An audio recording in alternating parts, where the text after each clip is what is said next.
That's no worries. Hit your hand. Here we go.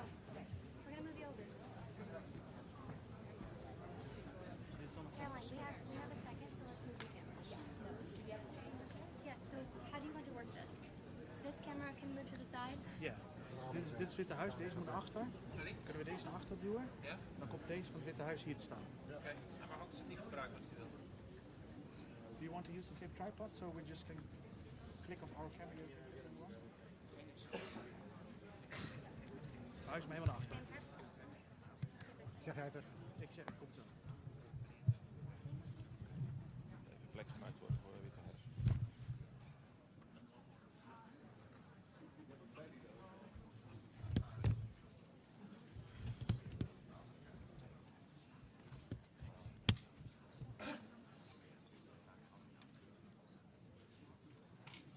Ze zijn niet heel vriendelijk, zeg maar.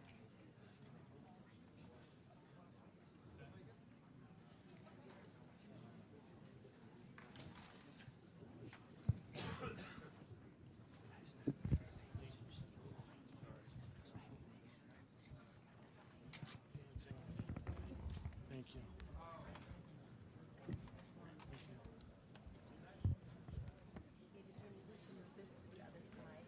Ja, I know. Dat maakt het uit.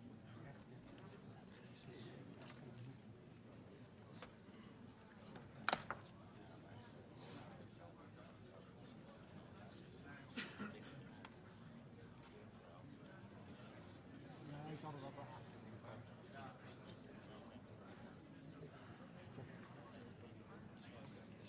Ja, ze willen gewoon een eigen ding.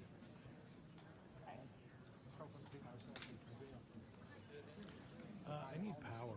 Is there power? I need power. AC. Is there power back here somewhere? Where?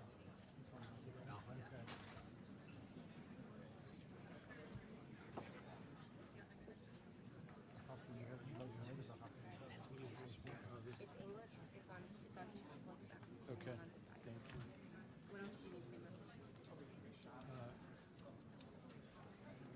Let me come up there.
Maakt niet uit.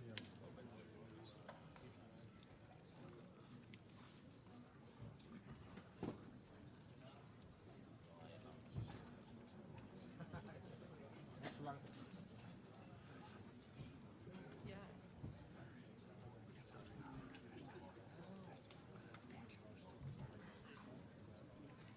Ja, die zijn ook wel waarschijnlijk van de Amerikaanse media.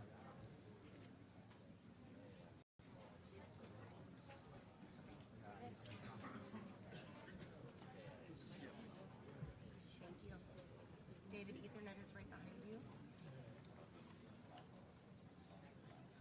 Ja, dat is niet totaal. Thank you.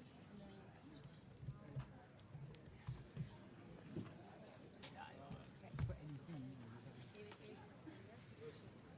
Your pen is by your foot. Al 6, dan houdt er ook nog één hoog achter.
Copy.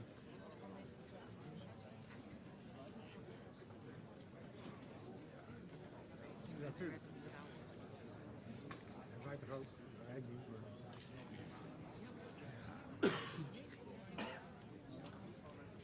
Zeker. Ja.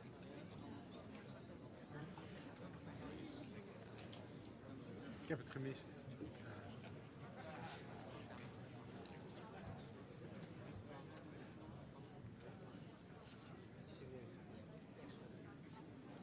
Maar ik kan het echt niet. Ik weet dat er ook een grond wordt bepaald. Tuurlijk, dat doet iedereen. Ik zou dat proberen.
Well, thank you very much. This has been an honor.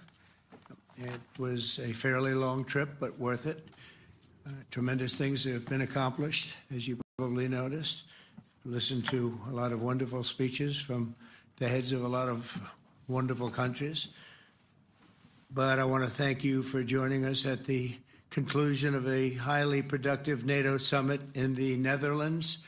I want to thank them for the royal treatment they've given us. Couldn't have been nicer. And it's a beautiful country, really a beautiful country. Coming in, I saw the most beautiful trees. In fact, I want to bring some back with me. I want to also thank, I had breakfast this morning with the King and Queen, and they're incredible people. I said, you're central casting, beautiful people, great people, big, beautiful heart. And I enjoyed that. And also NATO Secretary General Mark Rutte, who's been terrific. He's been a friend of mine, used to be right here running this wonderful country. Now he's the NATO Secretary General. He's doing a fantastic job. And the Prime Minister, we appreciate everything you've done. And as you know, last weekend, the United States successfully carried out a massive precision strike on Iran's nuclear enrichment facilities, and it was very, very successful. It was called obliteration. No other military on earth could have done it, and now this incredible exercise of American strength has paved the way for peace with a historic ceasefire agreement late Monday, and we call it the 12-day war. Spoke to a few people. I guess that just sounded like the right name. It was a 12-day war. And we think it's over. I don't think they're going to be going back at each other. I don't think so.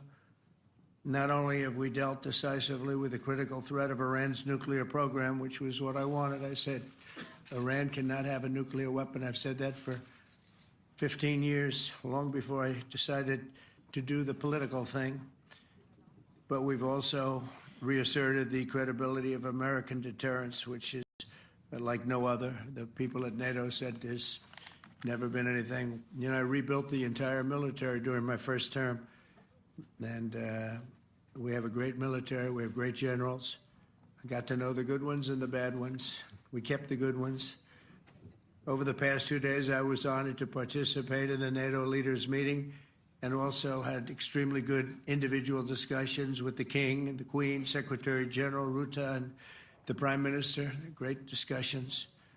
Very knowledgeable people. Major focus of our conversations at the summit was the need for other NATO members to take up the burden of the defense of Europe, and that included the financial burden. As you know, it was 2%, and we got it up to 5%. And they said, a couple of them came up to me. One in particular said, sir, we've been trying to get it up to 3% for 20 years, and we haven't been able, and you got it up to 5%. So they're going to be, most of them, I guess almost all of them, are going to be contributing now 5%, a number that people are surprised at, but you need it today.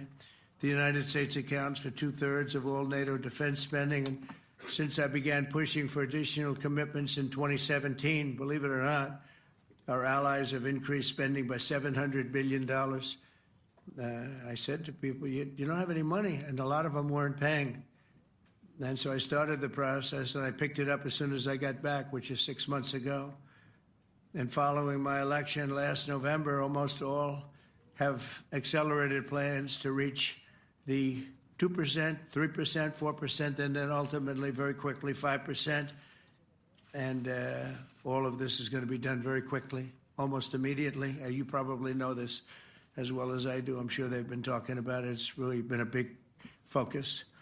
In a very historic milestone this week, the NATO allies committed to dramatically increase their defense spending to that 5% of GDP, something that no one really thought possible. And they said, you did it, sir, you did it. Well, I don't know if I did it, but I think I did. This will be known as the Hague Defense Commitment, which is pretty good, pretty appropriate. When the allies reach this number, it will add more than $1 trillion a year. Think of that, $1 trillion per year to our common defense. And this is a monument really to victory, but it's a monumental win for the United States, because we were carrying much more than our fair share. It was quite unfair, actually. But this is a big win for Europe and for actually Western civilization. For years, past administrations failed to get most allies to contribute even the 2%. I remember when I came here, we had 4 countries that were up to 2%, and I remember Poland was there. A couple of them were there, and but most of them were. We had 28 at the time. As you know, it's increased a little bit, and they've agreed now to more than double their budgets in all cases. And Europe stepping up to take more responsibility for its security will help prevent future disasters like the horrible situation with Russia and Ukraine, and hopefully we're going to get that solved. Last week they lost 7,000 soldiers, mostly soldiers, but they're also getting hit in Kiev. They're getting hit in some of the towns also. And that means life. Life is disappearing also in the cities and towns. Should have never happened, would have never happened if I was president. I said it 1,000 times. It never did happen. It's never even thought about. But it's vital that this additional money be spent on very serious military hardware, not bureaucracy, and hopefully that hardware is going to be made in America because we have the best hardware in the world. You saw that where 14 missiles were shot at us the other day, and they were very nice. They gave us warning. They said, we're going to shoot them. Is 1 o'clock okay? They said, it's fine. And everybody was emptied off the base, so they couldn't get hurt except for the gunners. They call them the gunners. And out of 14 high-end missiles that were shot at the base in Qatar, all 14, as you know, were shot down by our equipment. Amazing stuff. Amazing that they can do. It's like shooting a bullet with a bullet. It's the same thing if you think about it. 14 out of 14, and they weren't even that surprised. I said, do you do that well often? They say, we pretty much do, sir. The Ukraine crisis has also highlighted the urgency of rebuilding our defense industrial base, both in the United States and among the allied nations. We cannot afford to be dependent on foreign adversaries for critical minerals. And as you know, we made a deal with Ukraine to take a vast amount of the land they have for minerals. We need it. And once again, I want to thank all of the people in the Netherlands, incredible people. It's a great place.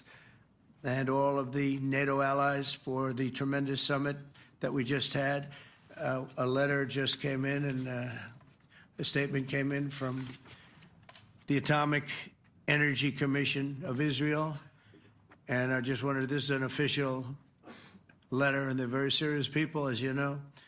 The devastating U.S. strike on Fordo destroyed the site's critical infrastructure and rendered the enrichment facility totally inoperable. It was devastated. We assess that the American strikes on Iran's nuclear facilities has set back Iran's ability to develop nuclear weapons for many years to come. This achievement can continue indefinitely if Iran does not get access to nuclear material, which it won't. It's so sad that that whole thing had to go. But I just want to thank our pilots. You know, they were maligned and treated very bad, demeaned by fake news CNN, which is back there, believe it or not, wasting time, nobody's watching them, so they're just wasting a lot of time, wasting my time. And the New York Times, they put out a story that, well, maybe they were hit, but it wasn't bad. Well, it was so bad that they ended the war. It ended the war. Somebody said in a certain way, you know, that it was so devastating, actually. If you look at Hiroshima, if you look at Nagasaki, you know, that ended a war too. This ended a war in a different way, but it was so devastating. Also, they have, out of Dubai, just came that Iran's foreign ministry spokesman, this is Iran's foreign ministry, says its nuclear installations were very badly damaged by the American strike. So what bothered me about these reports with fake reports put out by the New York Times, I call it the failing New York Times because it's doing terribly. Without me, it would be doing no business at all. But, and by fake news, CNN and MSDNC, all of these terrible people, you know, they have no credibility. You know, when I started, they were at 94% credibility, the media. Now it's at 16%. And I'm very proud of it because I've exposed it for what it is. But when I saw them starting to question the caliber of the attack, was it bad? Well, it was really bad. It was devastating. They were obliterated. In fact, you can't get into the tunnels. They just put that over. That just came out. They can't, there's nothing, there's no way you can even get down. The whole thing is collapsed in a disaster. And I think all of the nuclear stuff is down there because it's very hard to remove. And we did it very quickly. When they heard we were coming, it was, you know, you can't move it. Very hard, very dangerous, actually, to move to. And they also knew we were coming, so I don't think too many people want to be down there knowing we're coming. With the bunker busters, as we call them, we're the only ones that have them. We have the best equipment, best nuclear equipment, and we have the best equipment in the world. And by the way, we can't forget our submarine, which was out there, submarines actually, but submarine was out there. We shot 30 rockets into an area, every single one of them. I think it was almost 400 miles away, I think, Pete, right? 400? And long. It was in the ocean, long ways away. And we shot a total of 30. Every single one of them hit within 9 inches from where it was supposed to be. It took out a lot because we didn't do just Fordo. We did 2 others in addition, which hadn't been completely destroyed. So we hit them with a submarine from hundreds of miles away. Amazing, just amazing equipment. Greatest submarines in the world. Nobody's even close. They're 20 years behind us when it comes to submarine technology. So that's one, and the other was from the Atomic Energy Commission, and they have about 3 or 4 of them now coming in from atomic energy commissions from various places. But the one that we have that just came out, we released it a little while ago, was from the Israeli Atomic Energy Commission, but numerous of them are getting to see the site, and the site has been demolished. And again, we had these brave patriots, these incredible flyers, these people that can fly a plane better than anybody can fly a plane, going into very hostile territory, flying into the territory that has got more missiles and things pointed at it. But it was very stealth. They didn't get to see it. It was dark. That's the amazing thing about the shots. They hit the shots perfectly, and yet it was dead dark. There was no moon. There was no light. It was virtually moonless. It was very dark, and the shots were hit perfectly. But when they get demeaned, and they were very upset about it because they knew how strong it would be. Back in Missouri, the pilots flew about 36 hours, 2 ways, far distance, and in those incredible B-2s. And we then had the F-22s, and we had the F-35s, and we had other planes, and we had, I think, a total of 52 tankers. That means the big tankers, because the refueling was a lot for all of the different planes that we sent. Incredible operation, and I have to say, General Raisin Cain was incredible. That's why he beat ISIS, and we beat ISIS in a matter of weeks. I was told it would take 4 to 5 years. We did it in a few weeks. And he was great. That's why he's the head of the Joint Chiefs of Staff right now, because I had a very good experience with him. He knocked out ISIS in a period of literally a few weeks. Amazing. And it was supposed to take a few years, 5 years to be exact. So we had a great victory there, and we then came here, and I think we had a great victory here. But this is an ongoing project. This is the safety of Europe, the safety of the world.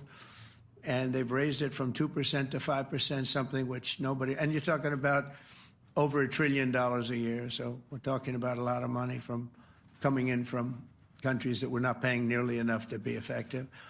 So I have, as you know, Marco Rubio with me, and Pete Hegseth, Secretary of State and Secretary of War. Should we say Secretary? You know, it used to be called Secretary of War. Maybe for a couple of weeks we'll call it that because we feel like warriors. Used to be called Secretary of War. In fact, if you look at the old building next to the White House, you can see where it used to be Secretary of War. Then we became politically correct, and they called it Secretary of Defense. I don't know, maybe we'll have to start thinking about changing it, but we feel that way. Do we have any questions, please? Wow. That's a lot of questions. Who's a nice person? Oh, you're not a nice person, but I'll let you ask one. Go ahead. What's he going to ask? He is not nice at all. I know him well. Thank you, Mr. President. Yeah. Thank you for taking the time before flying home. You just said you believe the conflict between Israel and Iran is over. What makes you so confident it is? And what do you do if it isn't? Because I dealt with both, and they're both tired, exhausted. They fought very, very hard and very viciously, very violently, and they were both satisfied to go home and get out. And can it start again? I guess someday it can. It could maybe start soon. I think a big telltale sign was when, as you know, Iran somewhat, by not much, violated the ceasefire, and Israel had the planes going out that morning, and there were a lot of them, 52 of them. And I said, you got to get them back. And they brought them back. They didn't do anything. They brought them back. It was very good. I thought it was amazing, actually. They have fought a hell of a war. They fought very hard. I think the war ended, actually, when we hit the various nuclear sites with the planes. And I just hope you people can give these pilots, these are the best pilots in the world. They're the best shots in the world. They call them shots. That's what they are. And wait a minute. And I just hope you can give them the respect they deserve, because they came home to fake news. And like, oh, gee, there was hardly any damage. The things are decimated.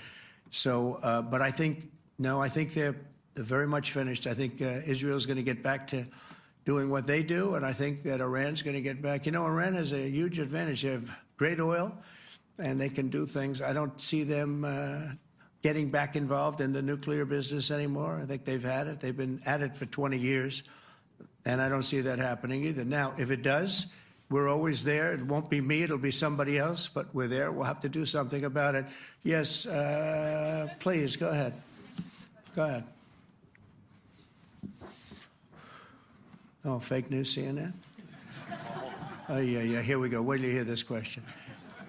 You should really say how great our soldiers and our warriors are. I think everyone appreciates our soldiers and our warriors. I do have two questions for you, Mr. President. You just cited Israeli intelligence on these attacks. Earlier, you said U.S. intelligence was inconclusive. Are you relying on Israeli intelligence for your assessment of the impact of the strikes? No, this is also, Iran made the statement, and it's also, if you read the document that was given, that Pete can talk about if you'd like, the document said it could be very severe damage, but they didn't take that.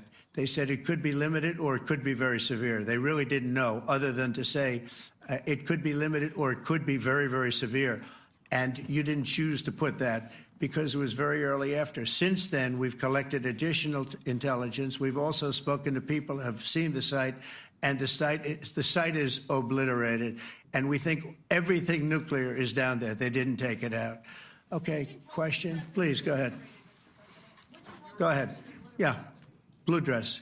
Thank you so much, Mr. President. Yesterday, you said China can now continue to purchase oil from Iran. Yeah. Are you giving up on your maximum pressure campaign? Because there are sanctions right now. With who? On Iran.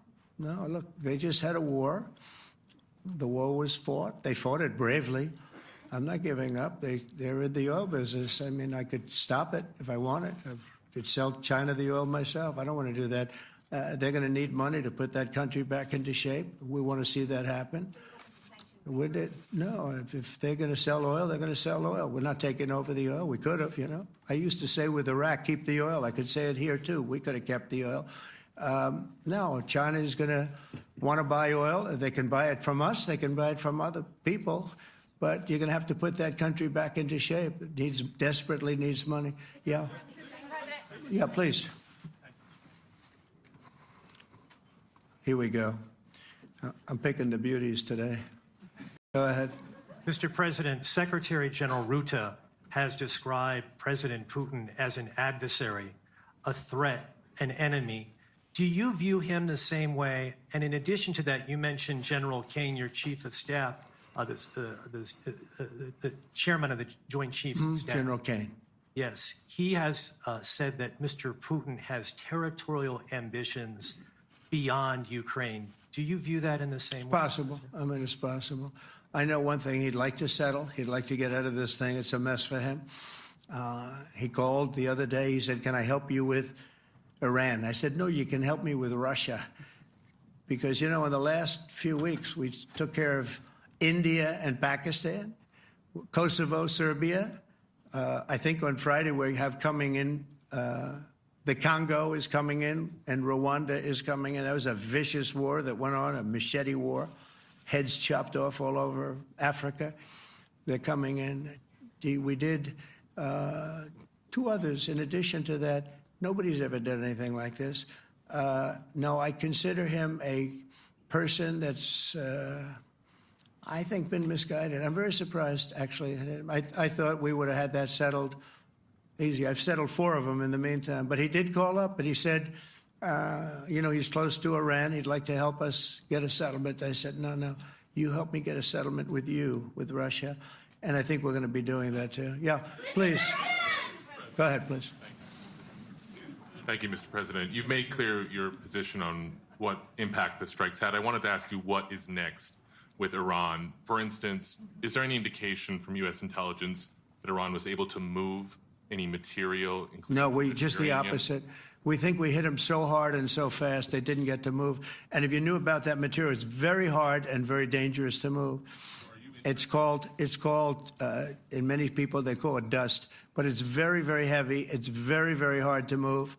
And they were way down. They're 30 stories down. They're literally 30, 35 stories down underground. You think you got it all? Oh, yeah, we think we got it. We think it's covered with granite, concrete, and steel. Can I ask you, are you interested in restarting negotiations with Iran? And if so, have they reciprocated? So our people, Marco could answer this, but our people are not, I'm not.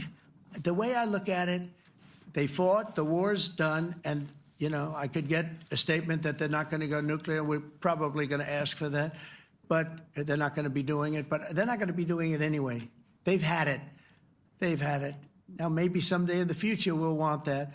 But I've asked Marco, do you want to draw, I just asked him the question as we were walking on the stage, do you want to draw up a little agreement for them to sign? Because I think we can get them to sign it.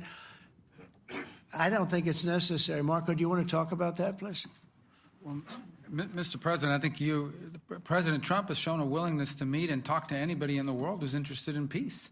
I don't know of any president that's been as willing as he has to meet with anyone and talk about peace. We'd love to have peaceful relations with any country in the world. And so obviously that'll depend on Iran's willingness not just to engage in peace, but to negotiate directly with the United States, not through some third country or fourth country process. But I know of no president, probably in our modern history, that's sought peace more than President Trump has.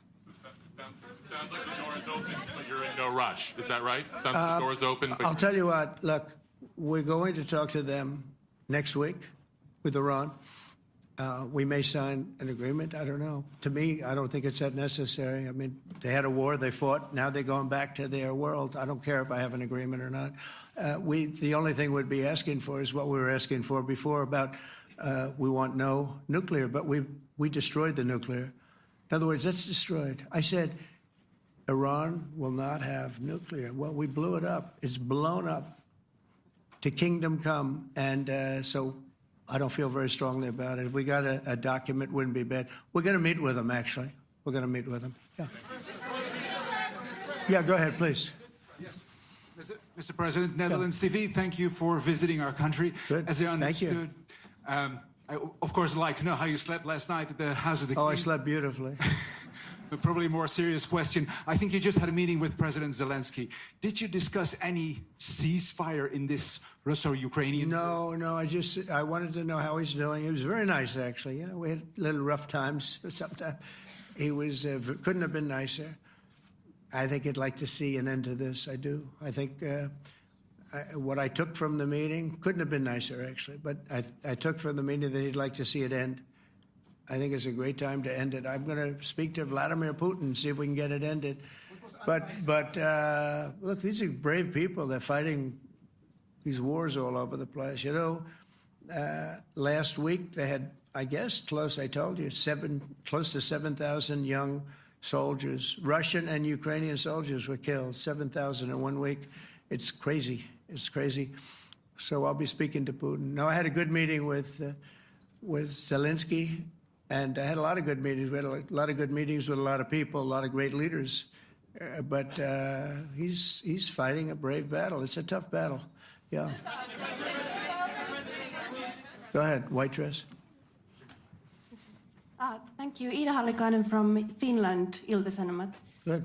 You have played golf with President Alexander Stubb.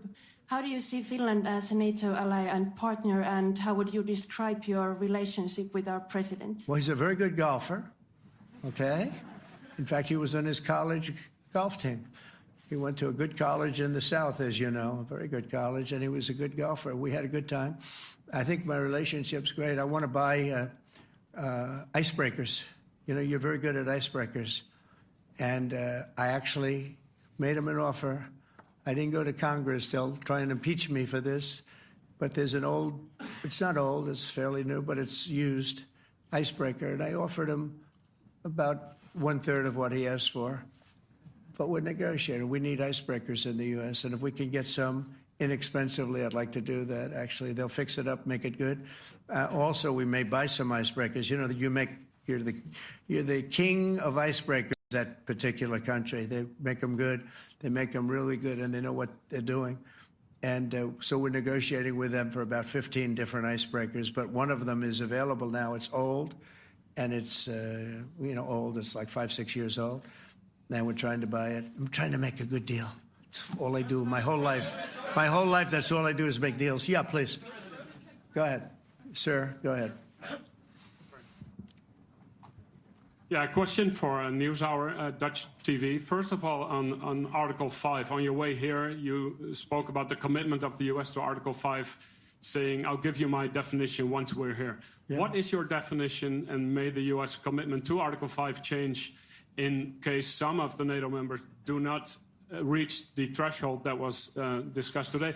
My second question is following up on a colleague on Iran. What intel reports do say that everything over there was obliterated? Yeah, well, there are numerous of those reports, and they're coming out fast and furious. But the most respected ones we've already seen. And I will say that on a very confidential basis, they're looking at the reports, like numerous reports, and including people going to the site and checking the site. And they're going to be having, I guess you're going to be having over the next couple of days a full, you're going to encapsulate it. But no, the site was obliterated, just like I said it was. And just like the pilots should be given credit for. As far as Article 5, look, when I came here because it was something I'm supposed to be doing, but I left here a little bit differently. I said, I watched the heads of these countries get up, and the love and the passion that they showed for their country was unbelievable. I've never seen quite anything like it. They want to protect their country, and they need the United States. And without the United States, it's not going to be the same. And you can ask Mark, or you can ask any of the people that were there. It was really moving to see it. They love their country. They were so respectful of me because I'm the head of the United States. And I made, the King of Saudi Arabia, when I was in the Middle East, so I was in Qatar for a different reason, not a reason to get shot at. We were in there for economic development reasons, Qatar, UAE, and Saudi Arabia. All three leaders of those countries, and we took back $5.1 trillion into the United States. All three leaders said, you're presiding over the hottest country in the world. The United States right now is the hottest country. Everybody wants to be there. Everybody wants a piece of it. He said, a year ago, your country was dead. You had a deadhead running it. You had a country that was dead, and it was dead. You had people pouring through the borders. You had inflation. You had everything. He said, you've made it in 5 months at that time. You've made it the hottest country. This is the hottest country in the world. The United States right now is the hottest country in the world. And when I was around that table, it was a nice group of people, many of whom I knew from previous. When I saw the passion they had for the country, almost everyone, and you probably have the tapes, it was very public, but almost every one of them said, thank God for the United States. Without the United States, they couldn't really have NATO. It wouldn't work. It wouldn't work. It will in the future because now they're paying much more money. But it wouldn't work. It was great. And I left here differently. I left here saying that these people really love their countries. It's not a ripoff. And we're here to help them protect their country. Okay, we'll do one or two more. Thank you, Mr. President. Yeah. A question on Spain. Are you satisfied with today? Oh, I think Spain's terrible what they've done. No, I do. They're the only country that won't pay the full up. They want to stay at 2%. I think it's terrible. And, you know, they're doing very well. The economy is very well. And that economy could be blown right out of the water with something bad happening. You know, Spain is the only country that... Are you from Spain? Yeah. Good, congratulations. You're the only country that is not paying. I don't know what the problem is. I think it's too bad. So we'll make it up. You know what we're going to do? We're negotiating with Spain on a trade deal. We're going to make them pay twice as much. And I'm actually serious about that. We're going to make Spain... I like Spain. I have so many people from Spain that it's a great place and they're great people. But Spain is the only country out of all of the countries that refuses to pay. And, you know, so they want a little bit of a free ride. But they'll have to pay it back to us on trade because I'm not going to let that happen. It's unfair. It's unfair to NATO. All right, sir, please. Go ahead, right in the back. Yeah, you, tall one. The tall man. Mr. President, Johannes Petra from Austrian National Television. How are you? You once said that you would end the Ukraine war in 24 hours. You later said you said that sarcastically. Well, of course it was sarcastic. But you've now been in office for 5 months and 5 days. Why have you not been able to end the Ukraine war? Because it's more difficult than people would have any idea. Vladimir Putin has been more difficult. Frankly, I had some problems with Zelensky. You may have read about him. And it's been more difficult than other wars. I mean, look, we just ended a war in 12 days that was simmering for 30 years, frankly. We ended Rwanda and the Congo. It's coming to sign the documents. We've already signed basic documents, but they're coming, I think, to the White House on Friday. We ended Serbia was going to go at it. But maybe the most important of all, India and Pakistan. And that wasn't whether or not they may someday have nukes like we're talking about in the Middle East, like we're talking about with Israel and Iran. This is they have nuclear weapons. I ended that with a series of phone calls on trade. I said, look, if you're going to go fighting each other, it was getting very bad. You know how bad that last attack was. It was really bad. If you're going to go fighting each other, we're not doing any trade deal. No, you have to do a trade deal. I said, we're not doing any trade deal. And in fact, I had the general, who was very impressive.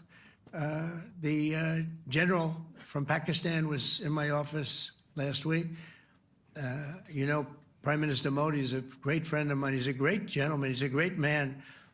And I got them to reason. I said, we're not doing a trade deal if you're going to fight. And if you're going to fight each other, we're not doing a trade deal. And you know what? They said, no, I want to do the trade deal. We stopped the nuclear war. Go ahead. Go ahead, Jeff. Here's another beauty, Jeff. He's a beauty, all right. Go ahead.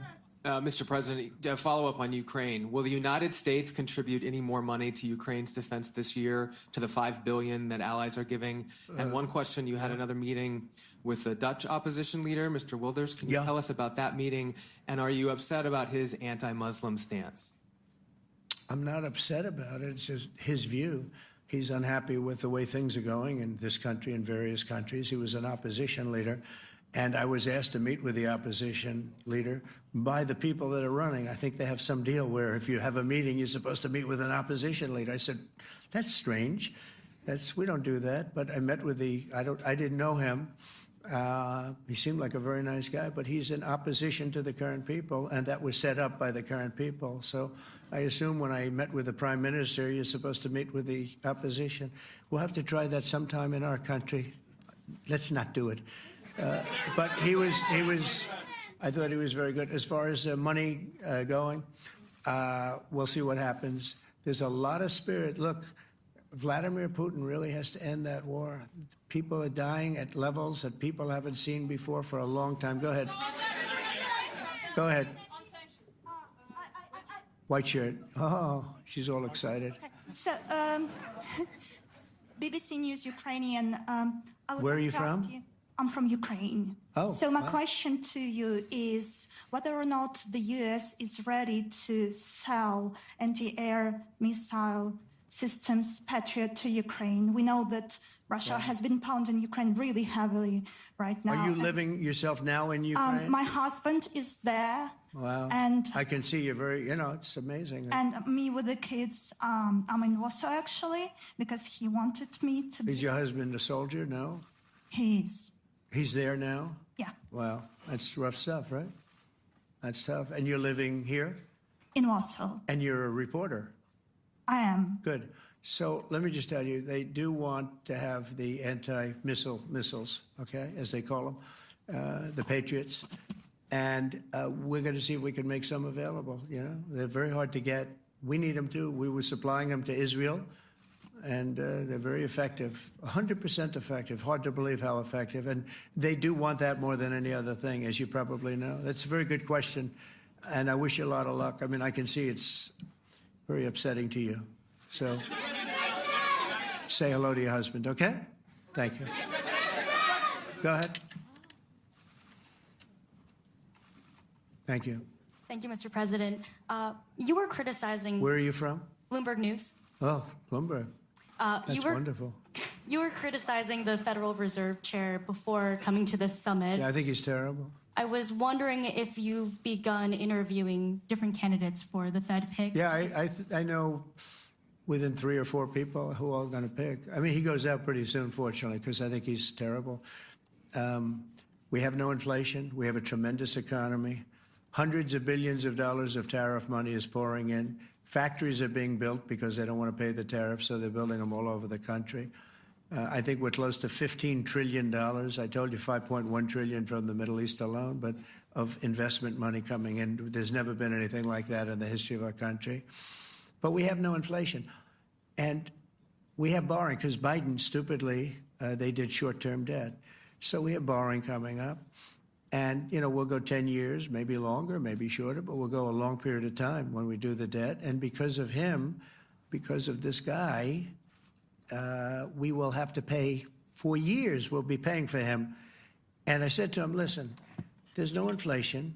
He says, but maybe there'll be some. That's true. I said, if there is some, what you do is raise the rate. I'm okay with that.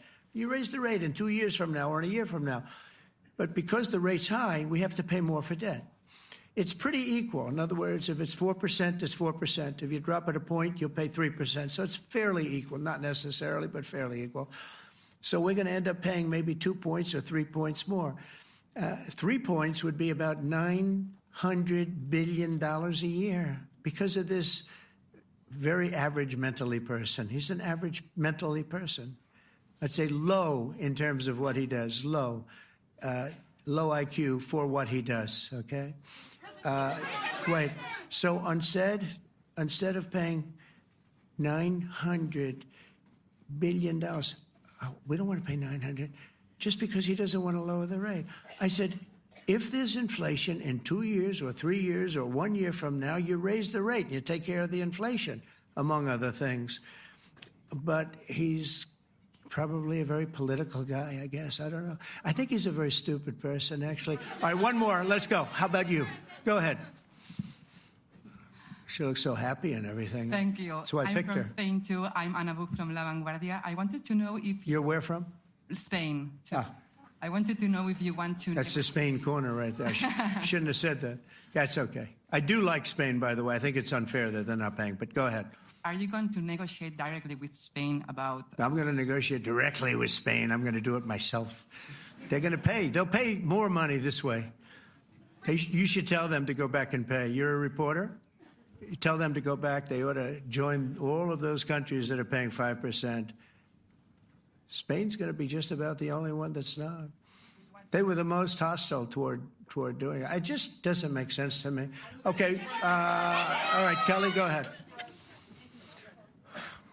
Here we go. Here's another one. Hello, sir. Thank you We got them all today. Okay. So, Mr. President, you talked about expecting some on-the-ground assessments at Fordo and other sites. Now Is that Israeli and U.S.? It's been obliterated, Kelly. It's been What is your message obliterated. then, sir, to the intelligence community when they present reports? You're not disputing the DIA report. You're just They presented a exists. report that wasn't finished. We're talking about something that took place 3 days ago. I understand that's The report was done So 2 what days is ago. your- Wait a minute. Yes. They didn't see it. All they can do is take a guess. Now, if you take a look at the pictures, if you take a look how it's all blackened, you know the fire and brimstone is all underground because it's granite and it's all underground. You don't show it. But even there, with all of that being said, the whole area for 75 yards around the hole where it hit is black with fire. The group that's run by this gentleman, in fact, you may want to talk about it for a second because we're going to issue a report. And I think it's not even a very exciting report at this point. It's been obliterated, totally obliterated.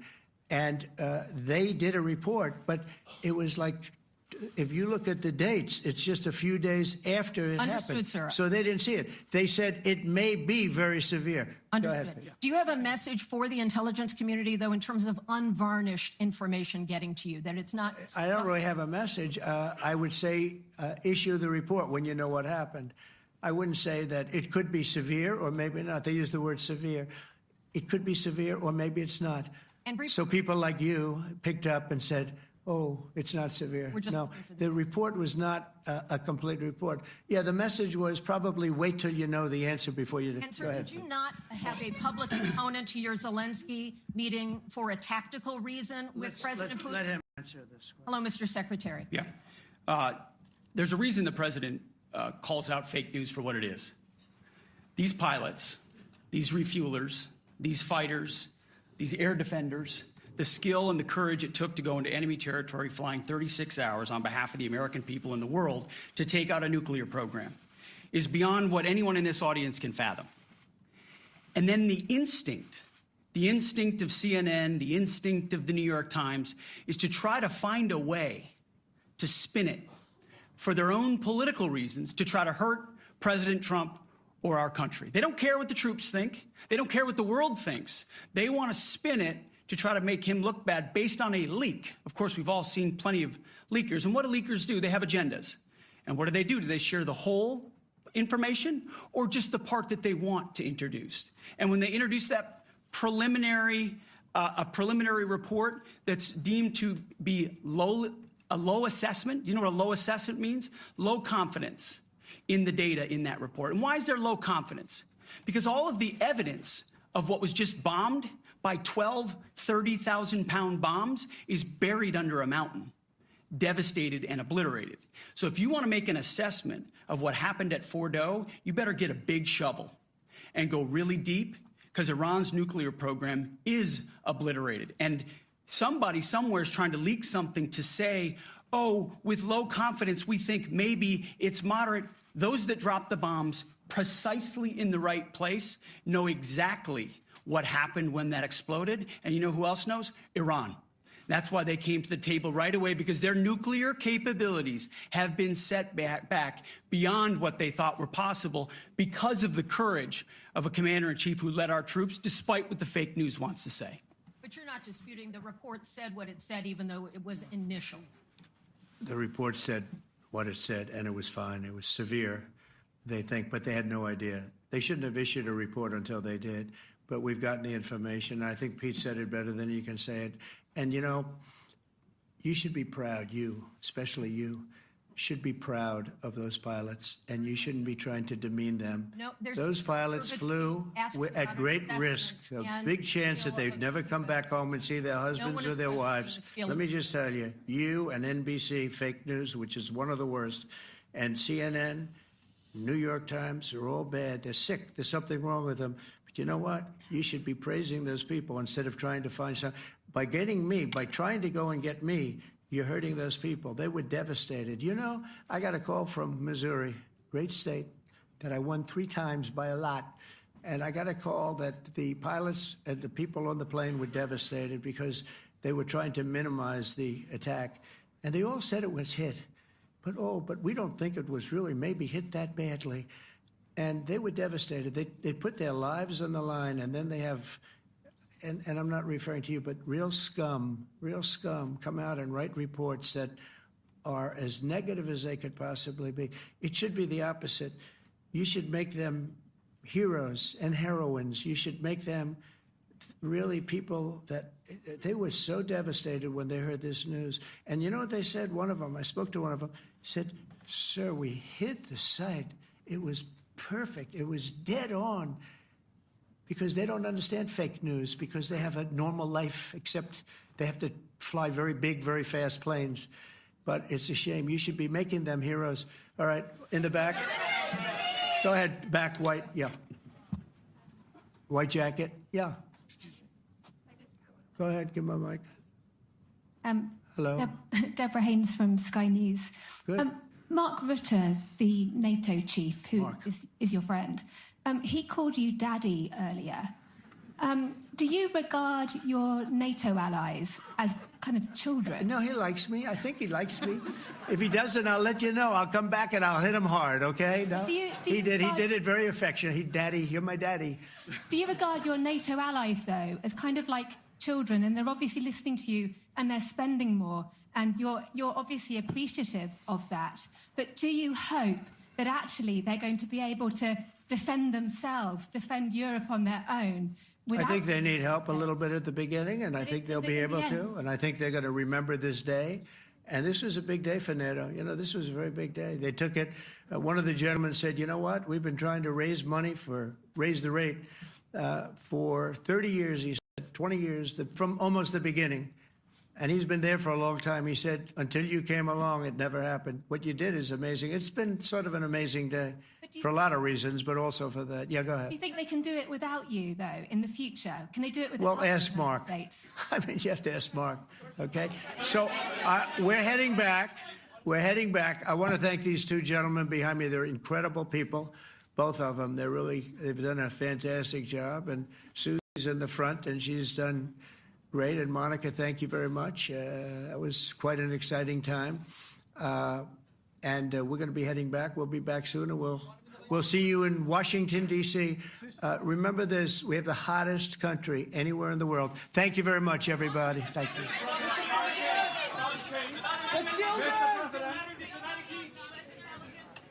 you trust American intelligence?